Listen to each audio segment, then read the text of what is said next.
teachers from El Salvador. I see teachers from Guatemala joining. I see some friends as well. So thank you for joining. I see people from Colombia, other countries as well. Let us know where you're joining us from. So we'll get started. And if you can have your cameras on, that'd be great. So I can see you. And especially for our first activity, we're going to play with the cameras. So if you can have your camera on, that'd be great. Just confirming if you can see my screen.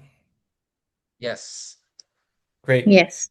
So let's get started. Officially welcome to this session. Today we're working and discussing and learning about motivating students to persist in English language learning, right? So we're working around motivation and learning as well, right? So let's get started with our discussion. So again, if you can have your camera on, that'll be great. We're going to do a brief warming up activity. So you'll be raising your hand really high up.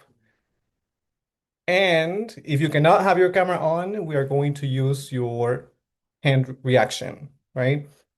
So let's get started. So raise your hand if you have students who say, I studied, but I don't understand. Okay, see many hands up. Hey, raise your hand if you have students who stop participating when something feels difficult. I see more hands up. Good. Now raise your hand if you have students who try hard but still don't seem to improve.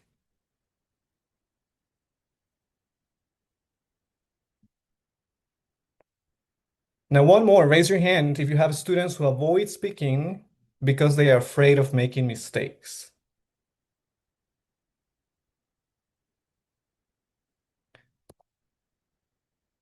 And one more, raise your hand if you ever thought, I don't know how to help this student keep going. Okay, see many hands up, so you are in the right place. Today, we're going to focus on how to help students that are struggling with any of these situations. So first of all, let's talk about motivation. Last year, I gave a webinar on motivation theory. So I will be drawing a little bit from last webinar and reframing motivation, right? So let's start by that. So motivation is not just willingness to do something, right? So it's not if students want to do an activity or not, right? And it's not just because of that that they give up. There are many other reasons why our students also find learning difficult. So many students stop because they don't know how to manage difficulty. They don't understand how learning works. And sometimes because they don't understand or they don't know what to do next. So learning turns difficult for them and they get stuck. They don't know how to move forward, right? So motivation is more than that, right? More than just willingness. There are many other factors that can influence students' desire to do an activity, right? And to be motivated and persist in learning a language. So talking about persistence, there are different elements that are needed for students to persist in English language learning or in any other area, right? So the first element is confidence. We talk about confidence in terms of self-efficacy, for example, right? How confident you feel when you are going to do a task, right? And when we talk about confidence, it's not just I know I can do the task, but it's also evaluating the skills that we need to approach that task successfully, right? So that is the first one, right? Confidence. The next element is value, and value is connected to the tasks, right? So the idea is that we design activities and tasks that have some sort of value to the students. Value can be represented in different forms. So we can talk about attainment value, for example. So connecting activities with students' interests and students' identities, things that they like, right? We can also talk about utility value, and that means connecting the tasks and activities to something useful for students, right? So it can be something related to the future. If you know your students are getting ready for scholarship, so you connect the tasks with that future activity that students have. And the last element is strategy, right? Of course, we want students to be confident when they approach different tasks.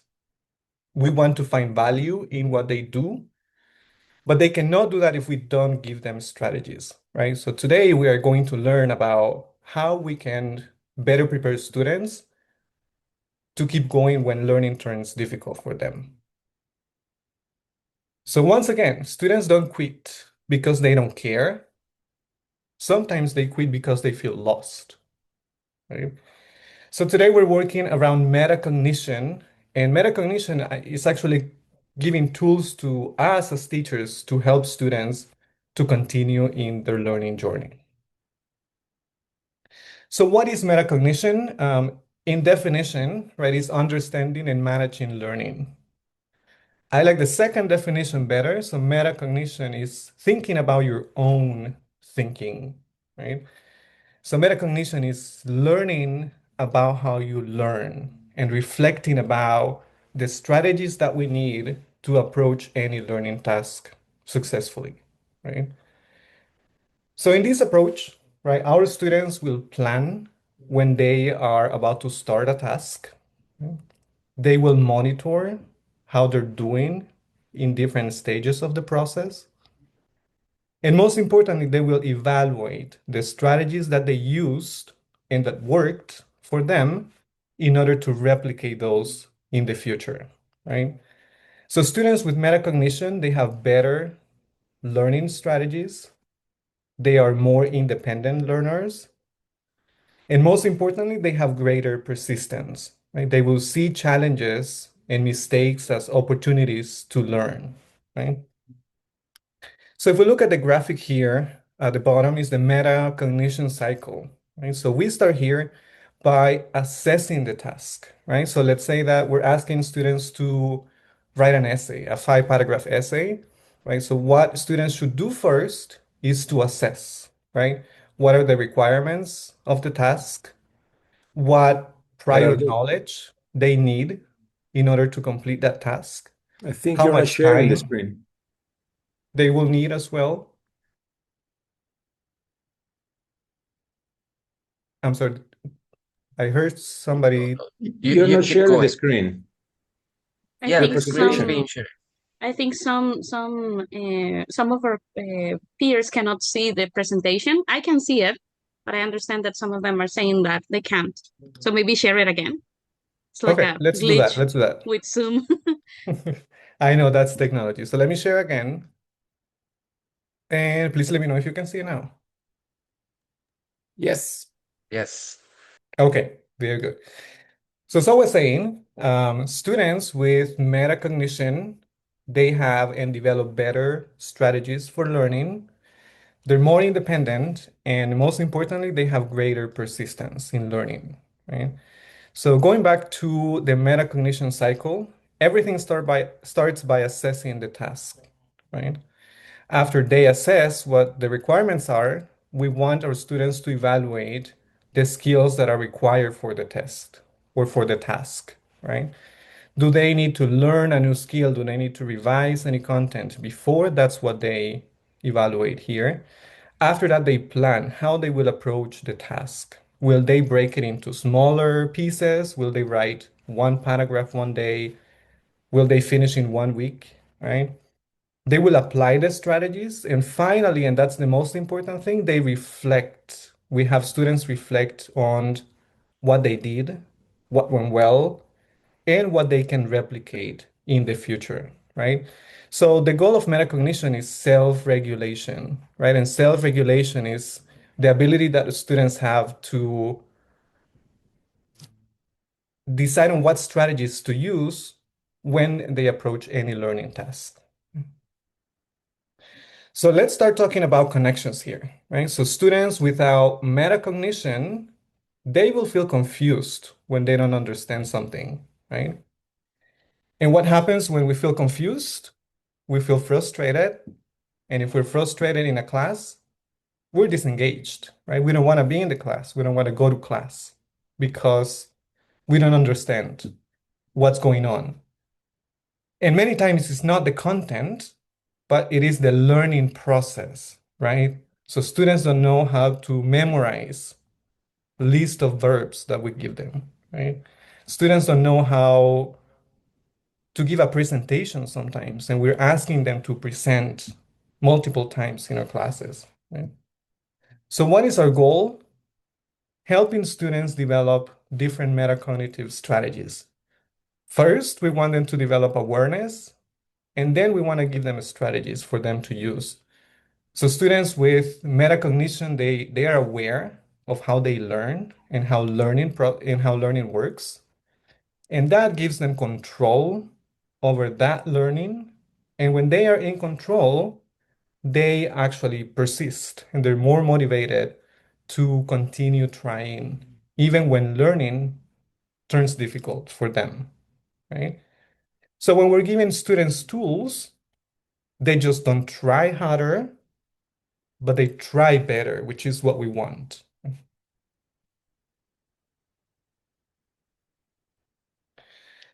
So let's talk about a shift. What are we trying to do now, right?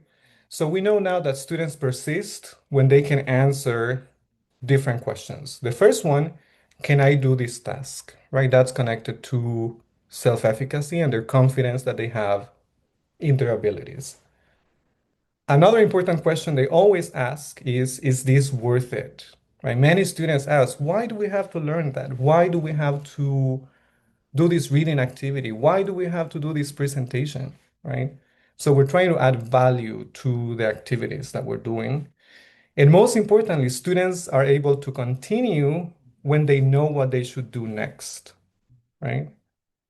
So for example, if again, students are asked to do a presentation and they don't know how to start, many students will give up at that moment, but students with metacognition will see that as an opportunity to dig into the multiple strategies that they have and select the best strategy to complete the task successfully. So metacognition helps support these three elements, right? Students' confidence, value of what we're teaching, and strategies on how they can approach learning when it turns difficult. So what is the shift that I'm trying to promote here? So teaching content is important, right? So teaching reading, teaching listening, speaking, pronunciation, and any of the other sub skills. But that's not enough, right? So we must also teach our students how to learn, right? And that's our shift for today, right? So we know metacognition is one approach to learning. So let's talk about metacognitive moves. What are different strategies that we can use to support our students persist? So the first strategy is planning and the idea of setting up learning before it begins, right? So before we actually ask students to start doing the task, let's have them reflect on what the task is about, right? So in this move, students should define a clear goal, what they want to achieve. They can and they should anticipate difficulty, right? And select a strategy for that task, right? So what's the rationale behind planning is that planning activates goal-oriented behavior. And when you have a goal, a clear goal, that increases persistence, right? Because you know where you are going. Planning involves developing a plan, right? So students can take notes on how they would approach the task or create a document online or any app. Now there are many apps that help students plan. Planning also involves activating prior knowledge, right? Just going back to anything that we need and that will be useful for this task. Preparing strategies as well, right? So planning increases engagement, and again, that's connected to persistence. So again, students will set goals in this stage. They will predict challenges and they will choose strategies. Now, what can we do as teachers? We can model thinking out loud, right? So that helps a lot. Silent talk is actually one way that we have to organize our thinking, and it's actually what leads us to critical thinking, right? So we teach students how to think aloud, right? So I have this task, I have these strategies, I know I can use this strategy and see if it works, right? Of course, we want to offer strategy choices, and the last portion of this webinar will give you lots of strategies for you to try. And again, as teachers, we can activate prior knowledge, right? So we can do that at the beginning of each class by recalling prior learning from previous classes and just having them make connections as we move through the semester or the year. Let's move to our second move, and this is monitoring. So when we monitor, we're checking learning during the task, as opposed to approaching the task, failing in the process, and reflecting at the end. We want to teach our students to make pauses at different stages of the task and identify difficulty. So in this move, students ask, do I understand? Right? Do I know what I'm doing? Right? Is this making sense to me? Right? They identify confusion and they adjust strategies. So monitoring prevents passive learning. Right? We want students to be active and to be engaging with the material that we're sharing with them. So monitoring involves tracking progress, right? Awareness of understanding. So we want to teach our students to pause when they know when something feels difficult for them.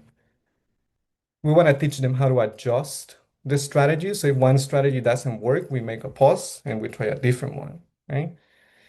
Now, over the years, something that I have seen is that strong learners monitor constantly, right? Over the years, I've had students come in and ask, how am I doing in the class, right? We have this big task and I have this draft. Can you check my draft? I want to make sure that I'm doing well, right? So again, we know strong learners do that. So now we can help all of our students develop these skills. So what monitoring looks like? Students recognize confusion, they adjust strategies, and they stay engaged, right? So as teachers, what can we do? We pause instruction, right? We do constant comprehension checks and we pause when needed, not until the end of the class or the end of the unit, right? We want to normalize confusion, right? I always tell my students, see learning as hypothesis, right? You think that you learned something, that's your hypothesis. Now, bring that hypothesis to the class, share it with us and see if it works, if it is true, right?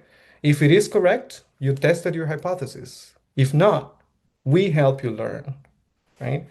So that's one approach, right? And of course, we want to encourage awareness, right? We want to tell students to pause when they identify that something is difficult for them.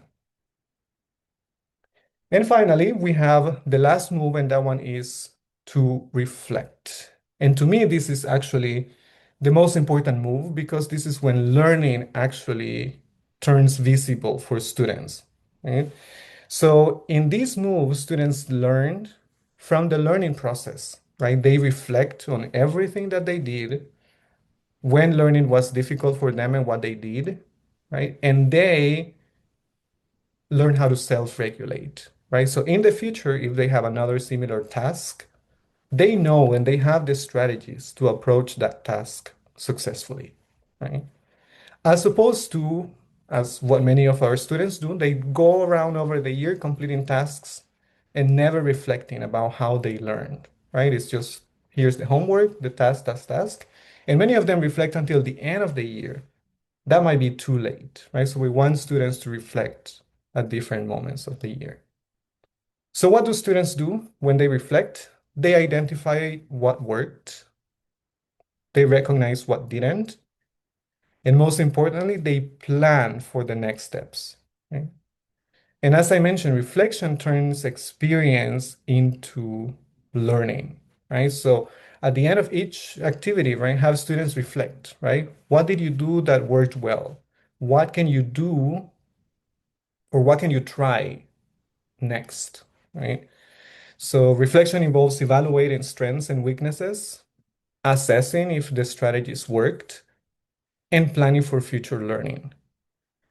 Now, another important idea is that reflection helps build independence. And I think all of us want to have independent and self-regulated learners, right? We don't want them to give up when something turns difficult, right? So how can we prevent that? By giving them different metacognitive strategies. So as teachers, what can we do? We can guide reflection, right? So it's not just asking them, hey, reflect on what went well. We teach them first how to reflect, and after that, they can reflect on their own, right? And we can focus on the strategies, right? The more strategies we give our students, the better for them, right? So with those ideas in mind, we have three different moves.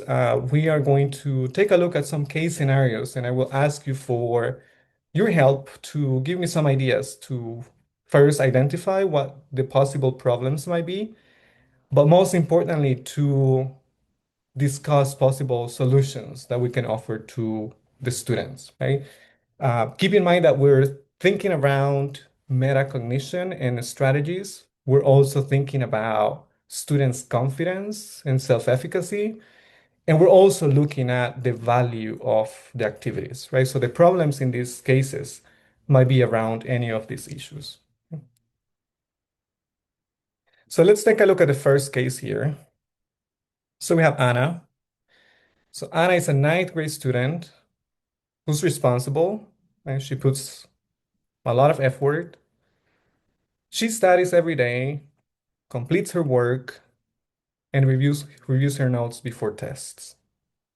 However, in class, she's quiet but attentive. And when asked, she says, I studied, but I always forget everything. On assessments, she struggles to recall information and apply what she studied. So what are some problems that we identified in Anna's case? Seems she's a good student in general, right? Studies really hard, completes her homework. Okay? So we can use the chat and you can send your comments in there. I'll go ahead and read them. We have comments on reflection. That's really important for students, right? To build independence, right? Very good. Learning styles, right? So we learn in different formats. We have different preferred ways to absorb the information, right? So that can be one, right? Maybe the strategies that she's using, right, are not the best, right? So let's take a look at the analysis here. So Anna relies heavily on rereading and memorization, right? I think many of us have done that in the past. Many of our students do that, right? It's not a bad strategy, but Anna is not checking whether she actually understands, right?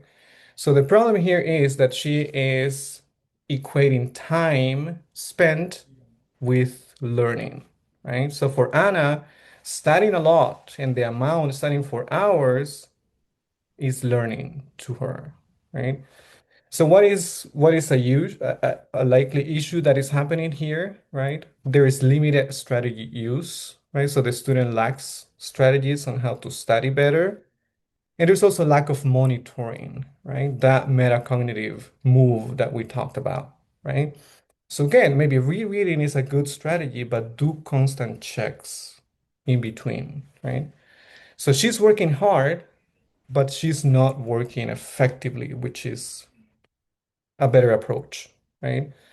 So without metacognitive awareness, effort does not lead to improvement, right? So Anna can be studying for 3 hours and still do not retain any information because of the lack of monitoring. So a shift for this student can be from studying more to studying differently, right? So how can we support Anna so we can teach how to check understanding during study? Many of our students don't know how to do that, so we have to take a step back and we model how that looks like, right? How retrieving information looks like, right? How self-testing looks like, right? We can also help students compare different strategies so that they know which ones work better for them. So during class, a very simple move that we can make is just asking students, right? How do you know you learned this? Tell me, right? Give me examples, right? Can you explain this without looking at the text, right? So what is our goal? We want to build awareness about how they learned, but we also want to give them strategies and we want them to know how to use those strategies. All right, let's move to a second case. Now we have Carlos. So Carlos is in grade 10th. He understands most of the material during class. He follows instructions, completes written tasks. He performs well in reading and listening. However, when asked to speak, he avoids participating. He looks down, hesitates, or says, I don't want to speak. Even in small groups, he contributes very little. How many of us have had students like Carlos? Many of us, right? So let's take a minute, analyze the case, and in the chat, let's try to identify what are some possible problems that Carlos is facing. Is it a matter of confidence? Is it a matter of value? Is it a matter of metacognition? Or all of them?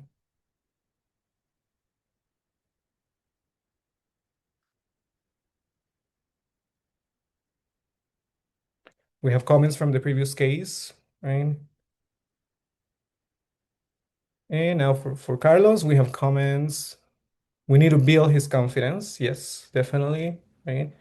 So we talk about confidence in terms of self-efficacy, right? And something interesting about confidence and about self-efficacy is that it is content dependent, right? So we can definitely help Carlos feel more confident for speaking, right?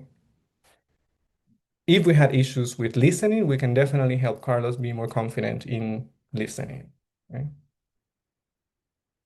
More comments here, give him time to think his answers before he can share them with everybody else. And of course, right, if we have more students, right, our classes are usually big, more than 20 people sometimes, we try to monitor all students, right? Confidence and anxiety. It's very good. Thank you for your insight. So many of them are included here, right? So let's talk about the positive first. So Carlos has the ability, so we know he's good, right? He has the ability, but as you said, many of you said he lacks confidence, right? So he's focusing on avoiding mistakes and interpreting errors as failure, most probably, right? So what is an issue here? So it's low self-efficacy, right? They're low confidence for speaking, plus the fear of evaluation or being tested in class, right? So he's protecting himself from failure by but he's not avoiding learning, which is important, right? It's not that he doesn't want to learn, he's just protecting himself from something, right? So we want to promote and give tools to boost Carlos' confidence, right? So confidence will shape whether he engages or gives up. So as teachers, what can we do? We can shift from performance pressure, from wanting everybody to participate in our class, yes or yes, to supported participation, right? So how does that look like? We can provide structured speaking opportunities. So we can give students prompts that they can use before they can share with the whole class. We can gradually increase participation demands. So maybe you ask Carlos to participate, to set a challenge to participate once in a class, right? Then 2 times in a class, and then in every class every week. Okay? So things or questions we can ask Carlos or any student, right? What helped you say that, right? So if students is not participating and all of a sudden he says something, that's great progress, right? So let's help students identify what helped him get to that place, right? So what helped you say that, right? What can you try next time? This time you said 2 sentences, which was great. What can you try next time, right? So what can we do with Carlos? We want to build confidence, but through successful experiences, right? Yes, encouragement, that's really good, right? You can do it, let's go for that. But that's not enough, right? We also need to give our students strategies. And we have one more case study, and this is Daniela. So Daniela is an 11th grade student. He completes only the minimum required work. She's often disengaged during class and shows little interest in the activities. When asked to participate, she responds, "Why do we need English?" She rarely connects the content to her own goals or interests. Question for everybody. Once again, how many of us have had students like Daniela in our class? I have, right? Especially working in academies, right? Where parents are actually, or they see the value of learning English, but their students don't see it quite yet, right? So how can we help Daniela make more connections here?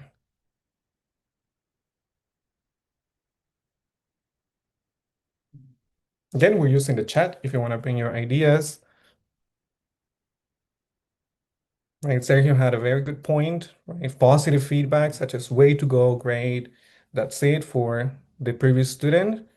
Plus strategies, right? Don't forget, encouragement is really good, but in connection with strategies. So in this case, we may be linking learning to a more realistic goal for the student, right? So let's analyze what's going on. So Daniela does not see relevance in the tasks, and that is what may be causing her lack of motivation. She lacks personal connection to learning, and that is causing her to invest just a minimal effort, right? So what is an issue here is the low task value, right? She doesn't see any value in what she's learning. So again, we talk about value in terms of attainment value. So connecting the task with students' identities or something that they like, or utility value, right? Just connecting learning with something students are trying to do in the future. Okay? So students are less likely to persist when learning feels meaningless or when the task requires them a lot of effort, right? And that is translated as cost, right? So here, value drives effort and engagement. So we want to make sure that our activities connect to students' value at some point, right? So what can we do as teachers? Connect tasks to real life contexts. We can incorporate students' interests, and we can provide choice and relevance, right? So choice is actually a way of providing students autonomy. And autonomy comes in different forms, right? We can give students autonomy in selecting different formats for their homework. We can give them autonomies in selecting how they want to be evaluated, right? And we also give them autonomy on what they want to complete in a lesson or in a unit or in a class, right? So you have a list of possible assignments and students get to select what they want to complete. So what do we want as teachers? We want to increase the perceived value of what they're learning, but we also want to improve the personal relevance as well. All right. So this has been me talking for quite some time. Now it's your time to talk and discuss and apply. So we're moving on to the breakout room discussion. And for this is what we are going to do. So we are trying to make small instructional changes that will have big impact in your classes. So I'm not asking you to do something new. I'm asking you to take what you have, work with it, and incorporate metacognition, right? You have the content, you are the expert in your content.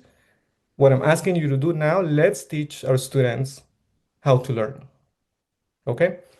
So what are we doing? I have a Padlet with 10 different strategies that we can use. Now the strategies are clear. They have the steps and even the prompts that you as teachers can use with your students. So in groups, right, read the strategies and select one or two that feel realistic for your context. I know we work with different ages, different populations as well, right? So choose the two, one or two that connect to your students. Then in your group, discuss and decide, share with your groups. What will you say, what the strategy is? What will you say to the students? Again, you will have some prompts. Explain what the students will do when you are doing that activity with them and when you will use it in your lesson, in your class. Will you use this at the beginning of the class, during the class, or at the end of the class? One more thing, think about the challenges, right? We're talking about metacognition and anticipating challenges. Let's apply metacognition now. So anticipate challenges, analyze the strategies, and discuss what might be difficult for your students, right?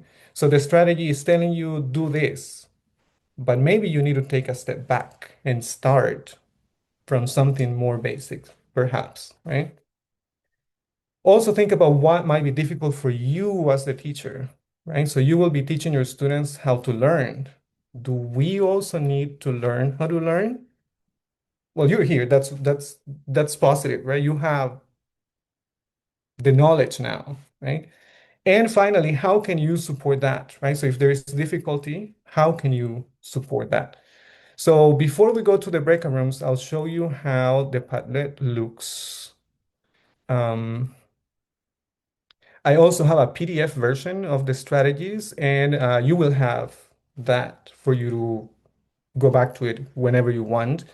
So here we have 10 strategies, right? The first one, start with a clear learning goal, and I'm giving you ideas on how can you do that. Strategy number two, teach one strategy explicitly, and I'm giving you examples as well. Monitoring, reflection, what can you do? How can you make learning visible? How can you give students choice? How to use think aloud, something we talked about, and how to use metacognitive questions with your students, right? So again, in groups, go to the Padlet, analyze the strategies, pick one or two, and talk about them. After that, we come back and I will have some of you to share what strategies you are going to implement this week.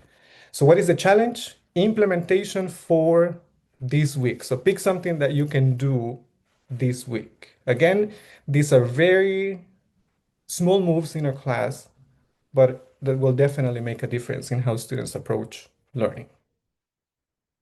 Okay, we ready? Are we good? All right. So I guess we'll have 10 minutes for video for the breakout room discussion.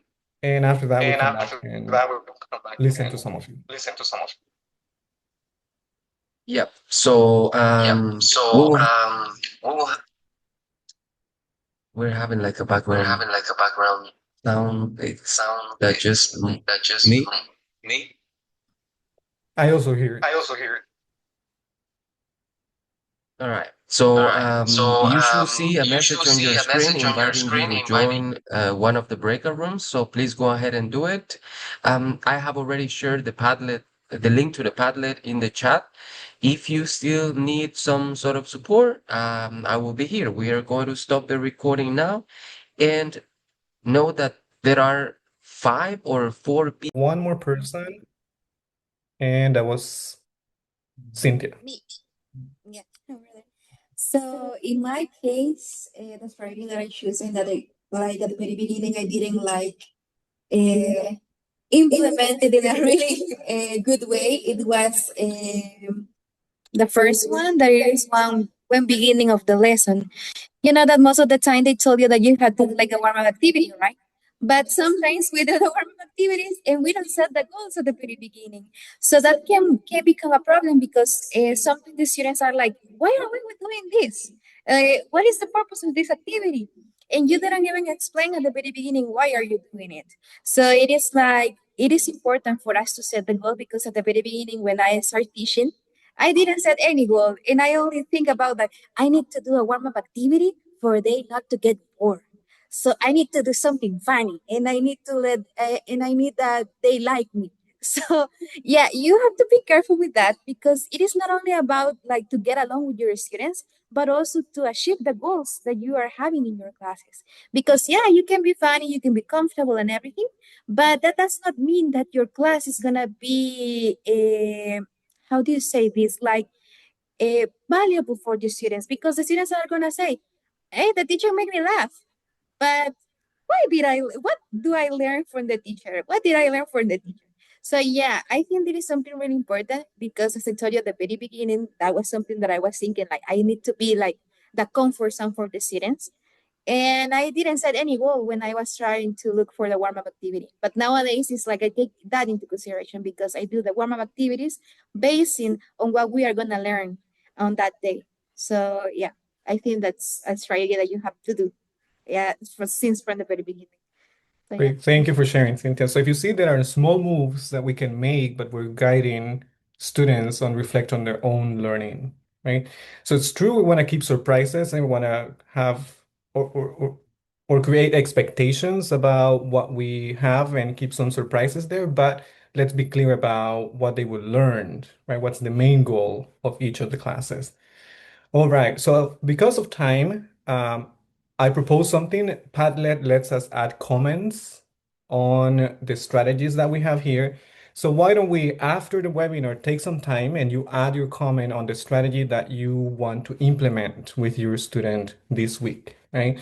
So you can add comments, you can add new posts as well, right? So I see a few comments here reflecting on which strategies you would use. So let's do that, right? I want to hear your reactions so you can add your comments in here. All right.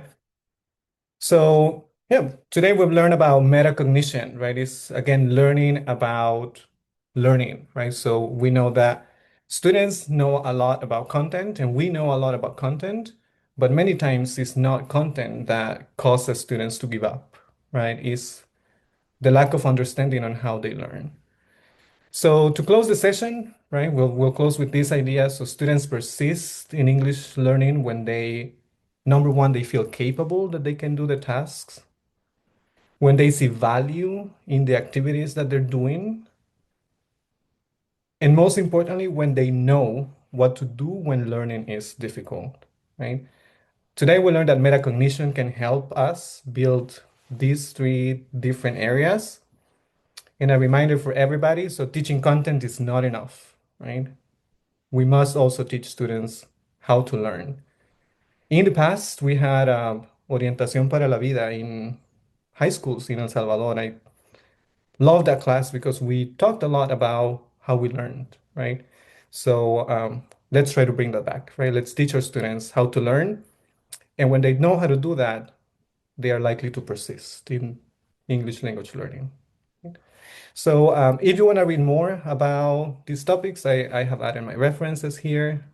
I can also share the slides with you if you have any questions. And once again, thank you for being here, for your time, and for listening to what I had to share today. Thank you.